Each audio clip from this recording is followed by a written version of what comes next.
Well, hello, IDS 105 students, and welcome to week 3 in your IDS 105 course. This week, you are going to be diving into the topic of cultural fluency.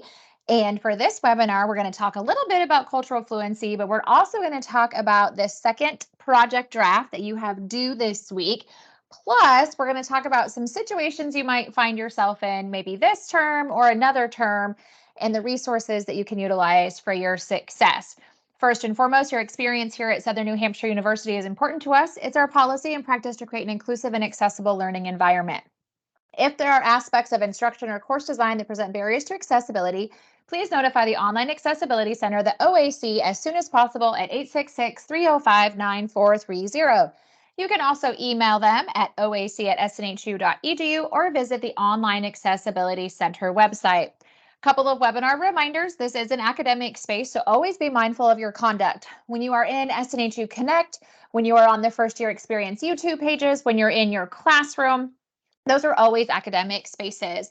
Also, these webinars are not mandatory. They're not graded. There's no extra credit points for attending them or watching them, but I hope they help you complete your homework assignments from week to week. You learn a little bit and you have a little bit of fun because that is important on this journey too. So y'all, week 3, I mean, we are just like cruising right along. Couple of reminders is to always make sure that you are reading those course announcements. It is so important to check those course announcements throughout the week because your instructors will post those helpful tips, tricks, reminders, due dates, even some motivational things to really ensure you understand the concepts, but also how to complete your assignments from week to week. In addition, don't forget to check your university SNHU email. That is how the university and our departments communicate with you. So make sure you're checking that at least through the week so you can stay on top of anything that anybody might need from you. Also, if you're stuck, you have questions, you're not sure on something, please, please, please reach out to your course instructor with questions. They can see what you've submitted. They're the ones that are grading your assignments. So make sure that you send them an email, give them a call. Some of them even text message, check your My Instructor announcement in your classroom setting. We want you to be successful, so don't wait, don't hesitate. Reach out for your success and connect with your faculty or any of the other university resources that you might need to utilize for your success. So what's on deck for week 3? So this week you have another one of those project draft assignments and you have a discussion assignment. As a reminder, for those project drafts, you want to have that Microsoft Word or something compatible for that project draft because remember, it's a template. You are going to open up the same template that you utilized last week in Module 2 and answered those questions for Module 2, keeping your chosen scenario that you picked in Module 2 in mind. You're going to do the same thing for week 3. You're going to use that same scenario that you picked last week in week 2, and you're going to answer the week 3 Module 3 questions. A couple of things that are really important for you to know. One, you cannot submit video note submissions for this project draft, okay? The other thing is you get that Office 365 for free. So if you haven't downloaded Microsoft Word yet, you get that for free as an SNHU student. You can find it underneath the Help button. Click on Help, Online Student Services, and scroll down to Office 365 and other software. Follow the steps or reach out to the help desk and they'll get you connected. The other big thing for this week is you will notice that the Module 3 questions for your project draft assignment are not in order. So you need to pay attention to which questions you are answering for this week's project draft. Again, you want to look for the ones that are Module 3, and I'll show you that here in a little bit. As a reminder, with that discussion assignment that you have this week, that initial discussion post is due on Thursday by 11:59 p.m. And then your project draft and responses, remember, minimum of 2 responses to your classmates are both due on Sunday. So Thursday and Sunday. If you want to work earlier in the week and turn those things in earlier, you sure can. Just remember those due dates for the initial discussion post on Thursday, peer responses, and project draft on Sunday. So this week's topic is cultural fluency. So what does that even mean? For some of you, you might be like, oh yeah, I've heard about this before. I've worked with this before. I'm aware of it. Others, you might be like, I don't even know what that is. You're going to learn a lot about it this week in week 3 in your IDS 105 class. So when someone is said to have cultural fluency, what that means is that they can effectively navigate different communication styles across cultures. So really, it's somebody that has a good understanding of different cultures in a few different areas, okay? So they have a good understanding of other cultures in regards to other cultures' customs. other cultures' beliefs, their values, attitudes, and behaviors. So for some of you, you might live in an area that has a lot of diversity. And so you're exposed to a lot of different cultures, their customs, beliefs, values, attitudes, and behaviors every day. Or maybe you come from a multicultural family. For others of you, you might have a little bit of exposure or you might have none. So this week, as you work through your assignments, make sure that you are paying attention to the required resources section. There's some really helpful articles and videos in there to help drive these concepts home about cultural fluency and what it means and what it can mean to you. But also make sure that you're engaging in that discussion board, because I think this week you're going to learn a lot about yourself, but also your classmates, because this week in module 3, you are going to focus in on the discussion assignments, or like, what are some ways that your knowledge of cultural fluency can benefit your self-awareness? So be honest. Maybe you're somebody that doesn't have a lot of experience in this. So explain that, and then explain like what you've learned this week. If you're somebody that has a lot of experience with cultural fluency, this is a great time to share your expertise with your classmates and your instructor. The second question you're going to answer this week for your initial post and your discussion assignment is, in what kinds of situations could you use your knowledge of cultural fluency and self-awareness? So for example, different cultures have different concepts of time and time management. So how could cultural fluency and self-awareness help you navigate different situations where you and your friend, colleague, or instructor view time or time management differently? That's a great example. And I always share this, is that I have a very good friend of mine who is from a different culture than me. And we met each other like 7 years ago. And she's always late, like always late. And I'm like, oh my gosh, well, when you're going to tell her to be here, make sure you tell her 30 minutes earlier so she really shows up on time. But when she shows up like it's like a presentation. She's always dressed to the nines. She always has like a hostess gift, even if we're like going to lunch. But what I've learned is that is typical in her culture. Like, her showing up early is offensive. And so she shows up like ready, like to go, no matter where we're going, dressed to the nines. And she always has a hostess gift. Like, that is part of her culture. And I know that about her now. But it's just a quick example of like, this is a very good friend of mine. And I didn't realize that about her. Like the first, year or so we were friends. I'm like, why is she always late? I just thought she was late. But no, it's part of her culture. So it's little simple things like that you might not even be aware of in your own everyday. So really, I just take a minute and think about like your exposure to different cultures and diversity. And if you have a lot of it, share your experiences, share your expertise this week. If you don't have a lot, or this is a new area for you, or you're not exposed to a lot of different cultures or don't know a lot, draw from what you're reading in the class this week, draw from maybe things that you've read about or learned about, and it'll help you answer these questions. Remember, initial discussion posts due on Thursday, peer responses due by Sunday, minimum of 2 responses to your classmates, and you can always work ahead also on those discussion assignments as you need to. So next assignment is a second project draft submission. So remember, back in week 2, you picked that scenario. It was either a school scenario, a personal scenario, or workplace scenario. Again, we're just focusing in on the scenarios this week. We're not thinking about the conflicts, okay? So remember that there is, in your classroom space, underneath that supporting materials, when you open up your project draft assignment, those scenario profiles, click on it, because it brings up the whole explanation again in case you need a refresher of like each scenario and more details about that. For module 3, you are answering only the module 3 questions that are part of your second project draft. So you are going to be opening up that template again, looking for the module 3 questions. I highlighted them here for you, but I will show you the document too. But I want you to hone in on those questions, and you're going to answer these questions based off of what you've read this week, reviewing your required resources, any personal or professional experiences you have with these kind of questions or experiences to help you answer these.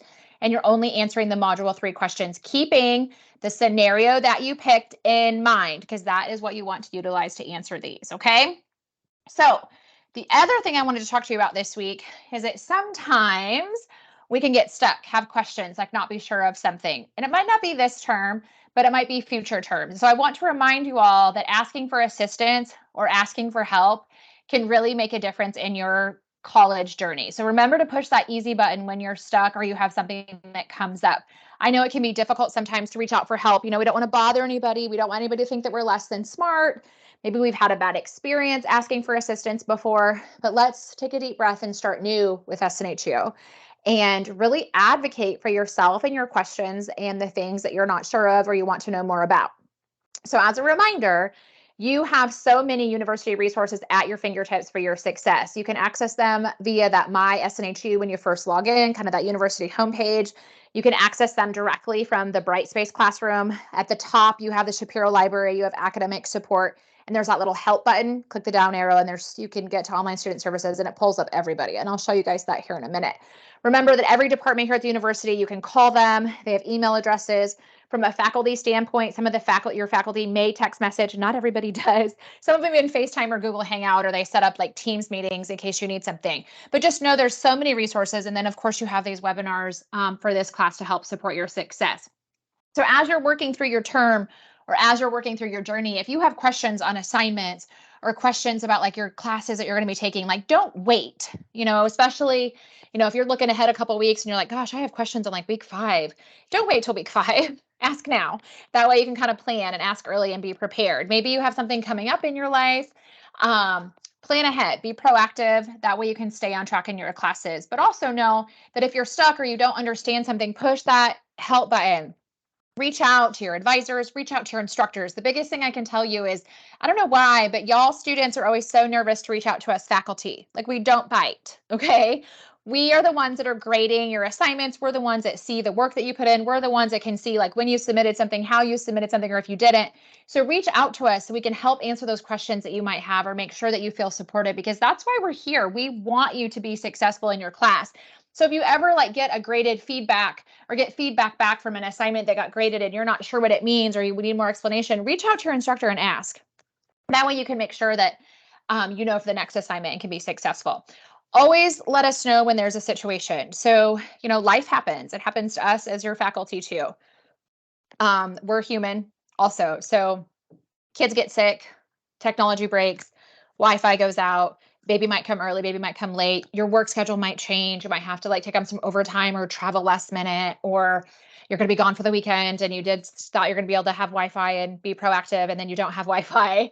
If you lose loved ones, I've had students that have broken fingers, broken arms, things happen every term. And you're not going to be the first person it's happened to. So make sure instead of just like letting it go or not trying to catch up, that you let your instructor know, like, hey, maybe even life got away from you that week. Like this week just got crazy. Is there any way I can still turn on my assignments, or can I just stay on track? This is happening in my life, or this has happened in my life.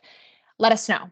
Because when you work with your advisor and your instructor on those kinds of situations, we can support you in your success. Okay. Also, reach out and ask when you're frustrated about something. Like, be professional, be kind. But when you're frustrated, sometimes it makes us want to like throw our hands up and just like give up. No, like take a minute and compose that email together, and ask the questions that you need to know the answers to. Because again, we want you to be successful here at SNHU. And I always remind students, like, reach out. Like, we can see if you're not turning stuff in. We can see if you're kind of struggling, like what's going on, and we don't hear back from you. That's why I say, like, check your university email. Like if you have an instructor or advisor trying to get a hold of you on the phone, answer the phone. We want you to be successful, but also you are an adult and you have to reach out and advocate for your success. If you've struggled with time management or if you've struggled with your classes, like, nothing changes if nothing changes. So you have to put some plans into place for your success. And remember, I love this quote by Liz Lamore. Sometimes asking for help is the bravest move you can make. You don't have to go it alone, and you're not alone here at SNHU. And remember that you have a whole team and university and departments here for your success. I wanted to take a quick minute and show you guys in your IDS 105 classroom where you can find those resources, and also just a quick run through of your assignments and where to click and where to find them for your success. So as a reminder, in your Brightspace classroom, that learn.snhu.edu, at the top, you have access to that My SNHU, which is like your university homepage, but also you have the library, which has that little down arrow, has tons of resources that you can get directly to the library homepage. You have the academic support team that when you click on the academic support team, it pulls up their menu of services. This is where you can find that 24/7 tutoring. This is where you can find the written feedback, which is where you upload and submit your drafts and assignments for written feedback. This is where you can find workshops. There's also, if you need a little bit more one-on-one support, there's some peer tutoring and academic coaching options that you can explore. But those are all available with just a click away. Plus, if you click on this help button, this little arrow right here, one, you can get to the IT service desk very quickly. There's a ton of student tutorial videos I encourage you to watch, especially if you're struggling with technology or new to technology. But that online student services button pulls up every single department here at the university, and it allows you to like click on them to access them. So you'll see the bookstore, advising. You will see that My SNHU orientation, which is super helpful to kind of guide you through like My SNU and how to use it. The library, financial services. Here is that Office 365 and other software. So if you don't have Microsoft Word or something compatible, click the blue, gets you to where you want to go. This will help you be successful in getting that downloaded so you can turn your assignments in. Plus, you have quick access to SNHU Connect. Remember, the IDS 105 Learning Community is in there. You can just click SNHU Connect, search for the IDS 105 Learning Community, and join us. These webinars are always posted in there too. Plus, you have access to the Online Accessibility Center. InfoBase is a bunch of tutorials, and the Career Services team. Another favorite down here is the SNHU Wellness support that is offered by the university. A lot of students tell me every term that they're really glad they clicked through that and explored it. So just know all of this is here for your success. I know it can be a little overwhelming because there's so much support, but just start small and think about what maybe you might need or what might support you in your journey here at the university. So for the assignments here for week 3, course menu, learning modules, like always. And when you click on learning modules, make sure you navigate down to module 3, click on module 3. And remember, everybody, click through the module 3 introduction. Click through the content that is in your classroom. It'll help you with completing your assignments. Make sure you review those required resources. It's so important because those required resources can also help you just, demonstrate the concepts that we're covering here in your course from week to week, and also just give you some extra support in really understanding not only the concepts, but how to apply them. So you'll see your textbook assignments, you'll see any readings, videos that are helpful in here too for your success. Now, for your assignments, like I mentioned with module 3, is you have that discussion assignment on cultural fluency that we talked about earlier. And then as you scroll down, you're going to have that 3-2 project draft. Remember, click guidelines and rubric, and it'll pull up an overview of the assignment and everything that you need. Reminder, you are using that same document that you turned in back in week 2. Okay, so scroll through it just in case if you need to find the template again. It's right here. You click on the template and it's going to open up a Word document. Click on Enable Editing. Now, you turned in stuff in week 2. So if this was your document, you should have this filled out. So go back into the one you turned in for week 2 so that this part 1 is already filled out. And what you're focusing in on is what you're answering for module 3. So you will notice that part 1 was on module 2. Part 2, module 4 and module 3 are in here, but you are only responding to module 3 questions. Okay, so make sure you pay attention to where those questions are. All right, and then part 3 is a different module. Okay, so that you want to make sure you answer them, complete sentences, make sure that your instructor can understand your whole perspective. This is a great time. I always encourage students to utilize that written feedback service from the academic support team to help you get these assignments submitted. So that is the template. We went over the discussion assignment. Just a reminder, in case you need a heavier look at those scenario profiles, click on scenario profiles and it pulls up all the information and details, a kind of extended view of each scenario that you have. Again, remember, you're just choosing in on the actual scenario that you're picking or that you picked back in week 2. You're utilizing that here again for module 3. We will work with the conflict part of your scenario in a later module. Y'all, that's it. That's all I got for week 3. I hope this is helpful. If you have questions, you're stuck, reach out to your instructor or your advisor. And remember, you got this. See you in week 4.